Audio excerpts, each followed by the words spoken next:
High, good morning বন্ধুরা, কি করছো? আমি তোমাদের সামনে আজকে নিয়ে এসেছি আমার একটা নিরামিষ রেসিপি। পুঁই টুকা দিয়ে, পুঁই টুকার পাতা টাতা সব কিছু দিয়ে একটা নিরামিষ হবে। আর তার আগে বলে নিই, প্লিজ তোমরা আমাকে এটা সাবস্ক্রাইব করে দাও, নাহলে তোমাদের খেয়াল থাকে না। তোমরা তো জানো আমি ইউটিউবের মতন, তো আমি সেরকমভাবে পারিও না। তোমরা একটুতেই আমার পাশে থাকবে। তখন আমি পুঁই টুকাগুলিকে ভালো করে কেটে নিয়েছি। হ্যাঁ, পুঁই টুকাগুলিকে দেখো এইভাবে ভালো করে চুলে ভালো করে একটু পরে গেছে কেটে নিয়েছি।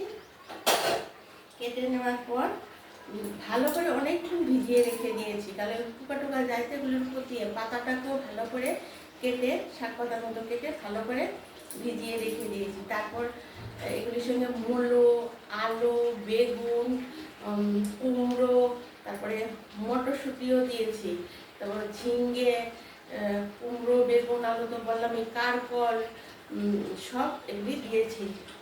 আর কি দিলাম, ঝিঙ্গে, আলু, মুলো এগুলি দিয়েছি। আলু, বেগুন দিয়ে যা সবজি দাও দিয়ে দেবে।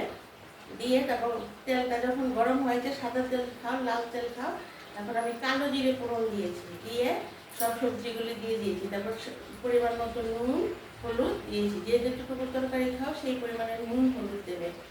আর 1 চামচ জিরে গুঁড়ো দিয়েছি। আর আমি অবশ্যই সবজিতে চিনি দিই, বেশ এতটুকু চিনি দিয়েছি, একটু মিষ্টি মিষ্টি সবজি হলে খেতে ভালো লাগে।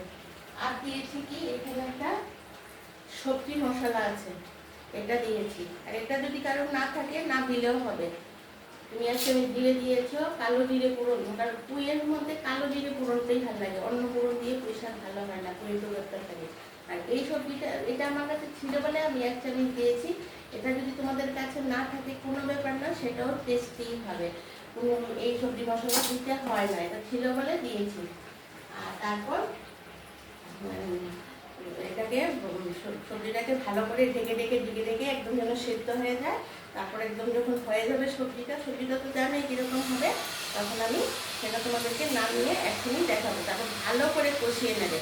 আর পুঁই ডোকার তরকারিতে অবশ্যই কালো জিরে ফোড়ন দিয়ে খাবে, দেখবে তোমাদের খুব ভালো লাগবে। তোমাদেরকে এখন নামিয়ে দেখাচ্ছি।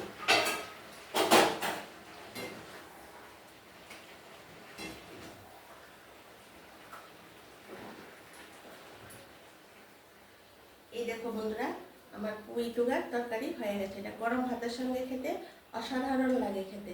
তোমরা এইভাবে আমি যেভাবে বলেছি বানিয়ে পরে খেয়ে দেখবে। পাতা টাতাগুলো সব কিছু কিন্তু আমি একসঙ্গে দিয়ে দিয়েছি, কাঁচা লঙ্কা দিয়েছি চিড়ে, বুঝতে পেরেছ? আর তেলের মধ্যে শুকনো লঙ্কা দিয়েছি, আর কালো জিরে ফোড়ন দিয়েছি। দিয়ে তারপর সবজিগুলি সব দিয়ে দিলাম। তারপর নুন দিয়েছি, মিষ্টি, চিনি অবশ্যই দেবে, নাহলে ভালো লাগবে না। তারপর দিয়ে আর যে যা সবজি দাও, তারপর সবজিটা নামিয়ে নেবে, হয়ে গেল। তাহলে বন্ধুরা এখন এখানেই রাখি, পরের ভিডিওতে আবার তোমাদের সাথে আমার দেখা হবে, কথা হবে। এটা হবে, সব ভালো থাকো।